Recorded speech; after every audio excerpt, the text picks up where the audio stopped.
নমস্কার, কেমন আছো বন্ধুরা? আশা করছি ভালোই আছে। দেখো সকালবেলা কি সুন্দর রোদ বের করেছে, তাই 4টি কাঠ দিলাম। দুদিন ধরে খুব বৃষ্টি হচ্ছে, কাঠগুলো ভিজে গিয়েছিল, তাই 4টি কাঠ রোদ্দুরে দিয়েছি।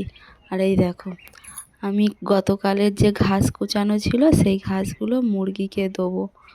আরে দেখছো রোদে ছটা কীরকম, যেন মনে হচ্ছে আমার ঘর থেকে রোদটা ঠিকরে বাইরে বেরোচ্ছে। আর এই গতকালের এই ঘাস কুচানো ছিল, ওই ঘাসগুলো বলি মুরগিকে দিয়ে দিই। আজকেও 4টি ঘাস কাটা হয়েছে, কিন্তু ওগুলো কোচানো হয়নি এখন। এইগুলো গতকালের, এইগুলোই মুরগিকে এখন দিয়ে দিই, দিয়ে পরে ফের কোচাবো, তারপরে ফের দেবো। এখন অল্প কটা আছে, অল্প কটাই তৎক্ষণ দেই। আর দেখো না, ঘাসগুলো দিলে যে যেখানে ছিল মনে হয় ছুটে চলে এসছে ঘাস খাওয়ার জন্য। এত ঘাস খেতে ভালোবাসে, মানে সবুজ জিনিসটা খুব ভালোবাসে মুরগি খেতে। মেষ বা গম অন্য কিছু খেতে চায় না, কিন্তু সবুজ ঘাসটা দিলে এত সুন্দর খায়, মানে দাঁড়িয়ে দেখার মতো, যেন দেখলে মন ভরে যায়। এত সুন্দর করে খায়। এই ছোটোগুলোই কিন্তু ঘাসটা ভালো খায়, বড় যে লাল মুরগি আছে ওই মুরগি কিন্তু এত ঘাস ভালো খায় না। এদের ঘাস দেওয়া হয়নি এখনও, হচ্ছে গিয়ে দেওয়া হবে একটু পরে। তো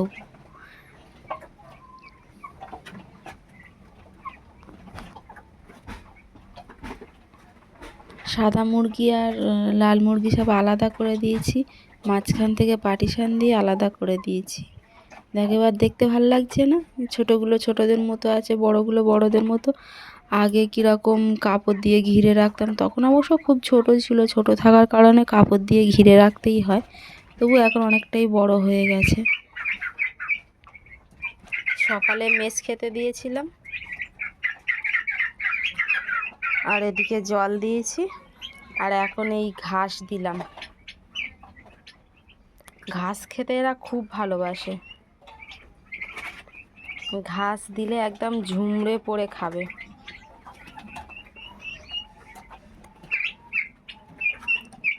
আর এদিকে লাল মুরগির ঘাস দিইনি, দেবো একটু পরে, যেটুকুনি কাটা ছিল ওইটুকুনি দিলাম, আর এখন কাটা হয়নি, ওইগুলো কেটে দেব। এদের শুধু সকালে মেস আর গম দিয়েছি আর জল দিয়ে রেখেছি।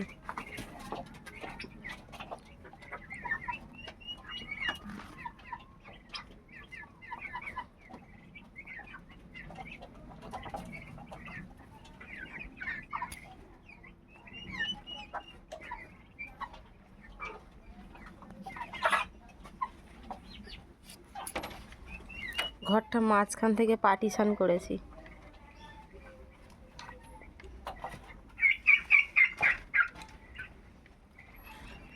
এইভাবে পার্টিশন করেছি। সাদাগুলোকে বড় জায়গায় দিয়েছি, মানে একটু বেশি জায়গা করে দিয়েছি, আর লালগুলোকে একটু ছোট জায়গার মধ্যে রেখেছি। খুব ছোট না, তবুও ছোট জায়গার মধ্যে রেখেছি। ওটা তো 18 পিস আছে, ওদের কম জায়গা হলে হবে। এদিকে 35 পিস সাদা, এদের একটু বেশি জায়গায় লাগবে। আজকে সকালেই এই ঘরটা গুছিয়েছি, সকালে গুছাতে গুছাতেই দেরি হয়ে গেছে কাজ করতে। এখন মুরগির খিচুড়ি দেওয়া হয়নি, খিচুড়িটা ওদিকে বানিয়েছি, খিচুড়ি দেবো। এখন ওরা মেস খেয়েছে ওই 11টা নাগাদ, খিচুড়ি দেবো। এখন তো খুব গরম, এখন 9টা মতো বাজে। গম আর মেশাতে দিয়েছি, খেয়েছে, একটু পরে দেবো খিচুড়ি।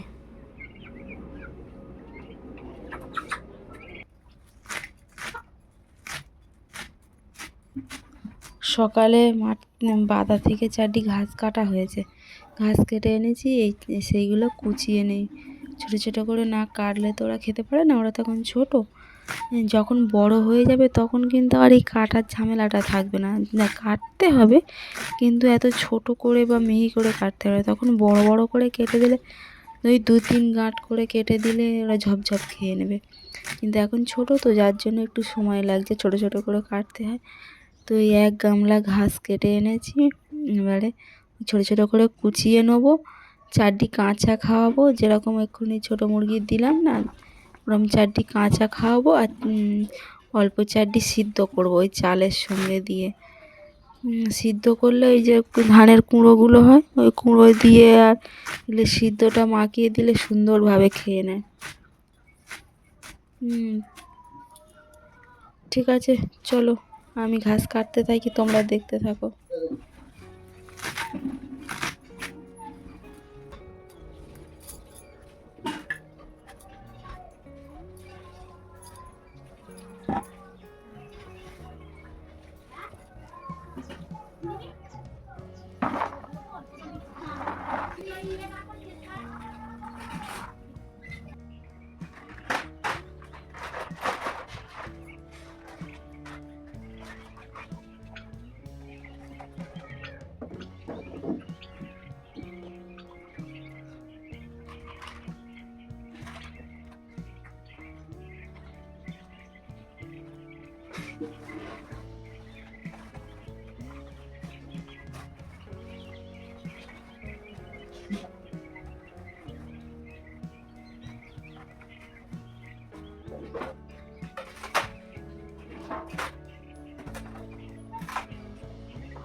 আমাদের একটা জিনিস দেখাই, চলো। এটা হচ্ছে ড্রাগন গাছ।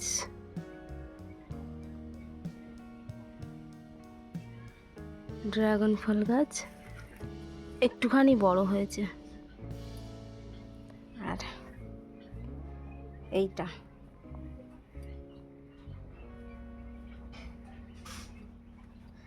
এটা আমার নতুন ফুল গাছ, দুটো ফুল ফুটেছে, এই একটা আর এই একটা। গতকাল একটা ফুটেছিল, এই ঝরে গেছে, কিন্তু পুজো দিতে নেই আমাদের।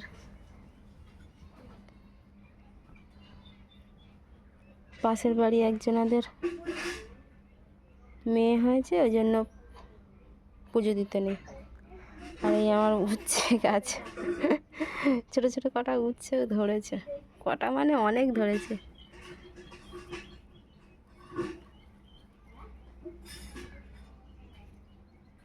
এই একটা, তার নিচে একটা, তারপরে এই সব কোথায় দেখা যাচ্ছে, এই এই এই কোথায় গেল, এই এই একটা, প্রচুর উচ্ছে ধরেছে, প্রচুর।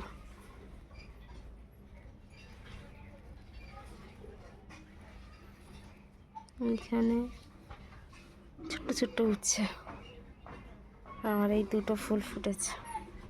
নতুন গাছে। চলো, এইটা সেই পুরনো গাছটা, 3টে জবা ফুল ফুটেছিল, কিন্তু এখন আর ফুটছে না। 3টে ফুল ফুটেছিল এতে।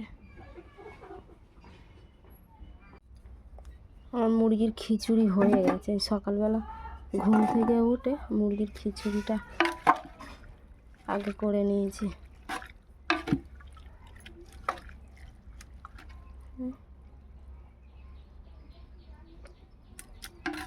চাল দিয়ে কবির পাতা দিয়েছি আর অল্প 4টি ঘাস কেটে দিয়েছি। আর গতকালের আনাজের যে খোসাটা ছিল এগুলো দিয়ে মুরগির খিচুড়ি হয়ে গেছে। 11টা নাগাদ দেবো। থাক, চলো।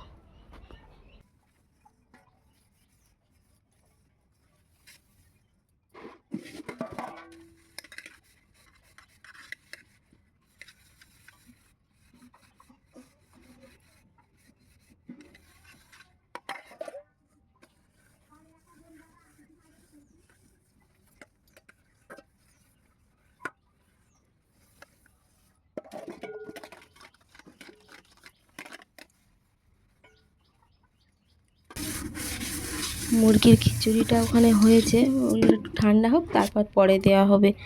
এখন এই চলে এসেছি, কটা বাসন আছে, বলি বাসন কটা মেজে নিই। এই জন্য বাসনগুলো মেজে নিয়ে বাসনগুলো ভালো করে পরিষ্কার করে ধুয়েও নিই।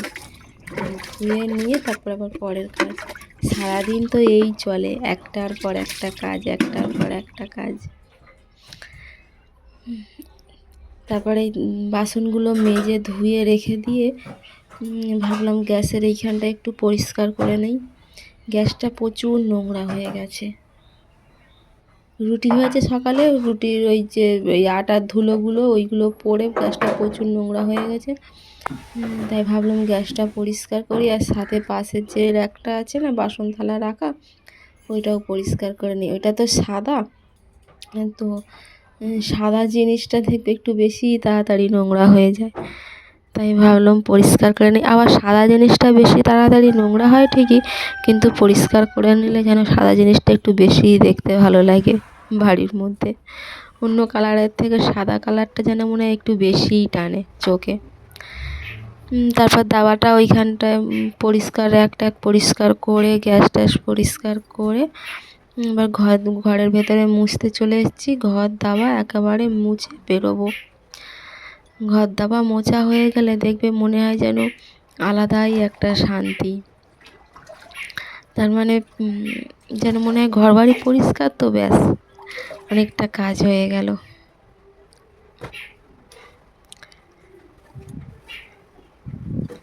চলো আমি ঘর বাড়ি পরিষ্কার করতে থাকি। আগের একটা ভিডিওতে একজন কমেন্ট করেছো যে দিদি তোমার হাতে জ্যান্ত মুরগি ধরার ভিডিও দাও প্লিজ। তো তুমি আমাকে কমেন্ট করেছো, আমি চেষ্টা করব জ্যান্ত মুরগি হাতে ধরে তোমাকে দেখানো। কিন্তু কি বলো তো, আমি তো একা ভিডিও করি, আমি ক্যামেরাটা এক জায়গায় দাঁড় করিয়ে রেখে ভিডিও করি। কিন্তু কেউ যদি মনে হয় একটু ক্যামেরাটা ধরতো, তবে মনে হয় একটু বেশি সুবিধা হতো আমার। তো ঠিক আছে, আমি চেষ্টা করব আমি একাই মুরগি ধরে হাতে ধরে তোমাকে দেখানোর। আমার খুব ভালো লেগেছে জানো, তুমি আমাকে কমেন্ট করেছো। আমার যদি এই ভিডিওটা তুমি দেখো, তুমিও খুশি হবে যে তোমার কথাটা আমি বললাম, বা তোমার কমেন্টটা আমি রিপ্লাই করলাম। তো এরকম যদি কারোর মনের কোনো ইচ্ছা থাকে বা কোনো এরকম ধরনের কোনো ভিডিও দেখতে চাও, আমাকে কমেন্ট করো। আমি অবশ্যই চেষ্টা করব তোমাদের কমেন্টের মানে তোমাদের ইচ্ছাটা পূরণ করার। যেহেতু আমি নতুন, সেই হিসাবে তো তেমন ভালো ভিডিও দিতে পারছি না, তবুও চেষ্টা তো করছি বলো। যে সবাই কত সুন্দর ভিডিও বানায়, আমিও অনেক লোকের ভিডিও দেখি, আমারও ভালো লাগে ভিডিও দেখতে, ব্লগ ভিডিও দেখতে। অ্যাকচুয়ালি এই যে ব্লগ ভিডিওটা দেখেই শেখা, যে ওরকম কত মানুষ ভিডিও করে, কি সুন্দর লাগে। তবে আমিও চেষ্টা করি যদি আমিও পারি। এইভাবেই আমার এই ইউটিউবে ভিডিও করতে আসা। তো দেখি কতদূর কী করতে পারি। প্রায় গত বছর চ্যানেলটা খুলেছিলাম, প্রায় 1 বছরের ওপর হয়ে গেল, কিন্তু তখন ভিডিও দিতাম না, কারণ আমি এডিট করা জিনিসটাই আমি তখন জানতাম না। আমি কত লোককে বলতাম আমাকে একটু এডিট করা শিখিয়ে দে না রে, কিন্তু কেউ দিত না। তা যাই হোক, ইউটিউবে দেখে দেখে যেগুলো এডিটিং ভিডিও থাকে না, ওইগুলো দেখে দেখে আমি অনেকটা শিখেছি। কিন্তু কেউ আমাকে হেল্প করেনি, আমি একাই ইউটিউবের ভিডিও দেখে দেখে শিখেছি। তো হয়তো কেউ একটু শিখিয়ে দিলে আরেকটু হয়তো ভালোভাবে ভিডিওর এডিটিংটা করতে পারতাম। তো ঠিক আছে, যেটুকুনি পারি সেটুকুনিই ভালো, সেইটুকু দিয়েই তোমাদের ভিডিও দেওয়ার চেষ্টা করব। তো যদি কারোর ভালো লাগে আমার চ্যানেলটা সাবস্ক্রাইব করবেন, কারণ আমার চ্যানেল খুবই ছোটো চ্যানেল, ছোটো মানে খুবই ছোটো। এখন পর্যন্ত মনে হয় 21খানা সাবস্ক্রাইবার হয়েছে। তার মানে বুঝতেই পারছেন কত ছোটো। যদি আপনারা ভালোবাসে আশীর্বাদে আপনাদের হয়তো একটা দিন হয়তো বড় হতেও পারি, আবার নইলে এরকমভাবে থেমেও যেতে পারে, কিন্তু থামানোর চেষ্টা নেই। ইচ্ছা আছে এটাকে আরও এগিয়ে নিয়ে যাওয়া, বড় করা। চলো, অনেক কথা হয়ে গেল, গল্প করতে করতে দেখো আমি অনেক কাজ করে ফেলেছি। আর এই যে পেনদানিটা দেখছো রবীন্দ্রনাথ ঠাকুরের, এটা কী সুন্দর দেখতে না? এটাতে আমি পেন রাখি। দেখো আমার ড্রেসিং টেবিল তো নেই, আমি এইখানেই আমার সাজের জিনিসগুলো গুছিয়ে রাখি। শুধু সাজের জিনিস নয়, আরও অনেক কিছু ছোটো ছোটো যেগুলো কাজের জিনিসগুলো আমি এইটাতেই গুছিয়ে রাখি। আর এই যে র্যাকটা, এটা আমার বর বানিয়ে দিয়েছিল। তারপরে দেখো 1 প্যাকেট ছোলা, 1 প্যাকেট নিমকি আনা হয়েছিল, সেটাই তোমাদের একটু দেখিয়ে দিলাম। আর সবজি বাজার করে এনেছিলাম, একটা ফুলকপি, একটু ঢ্যাঁড়স, কটা উচ্ছে, কটা পটল, একটা লেবু, আর এইটুকুনি ধনেপাতা 5 টাকা নিতে বড় গায়ে লাগে।